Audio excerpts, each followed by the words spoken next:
नमस्कार सगळ्यांना. तर आज मी साहेबांना देत आहे जवसाची चटणी. तर जवस भाजल्यानंतर बघा कसे उडतात. संपूर्ण गॅसभर हे जवस पसरलेले असतात आणि 2 भागात ते फुटलेलेही असतात. तर मी मिक्सरमध्ये 4 मोठ्या लसणाच्या पाकळ्या घेतलेल्या आहेत आणि भाजून थंड झालेलं जवस मिक्सरमध्ये मी फिरवून घेतलेलं आहे जाडसर. आणि त्याच्यात आता मी थोडीशी लाल मिरची पावडर आणि चवीपुरतं मीठ टाकलेलं आणि हे परत मी मिक्सरमध्ये छान मिक्स करून घेणार आहे, फिरवून घेणार आहे. आता ही चटणी मी मिक्सरच्या भांड्यातून एका प्लेटमध्ये काढली आणि तिला छान परत चमच्याने मिक्स करून घेतली आणि थोडंसं कच्चं तेल टाकलेलं आहे आणि ही चटणी छान मिक्स करून घेतलेली आहे. थोडीशीच चटणी मी मिक्स करणार आहे. साहेबांना जेवढी टिफिनपुरती हवी आहे तेवढीच चटणी मी अंदाजानं आता या तेलामध्ये छान मिक्स केलेली आहे.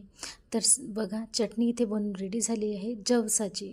आणि आजच्या टिफिनमध्ये जवसाची चटणी, चपात्या आणि बटाट्याची मोकळी भाजी.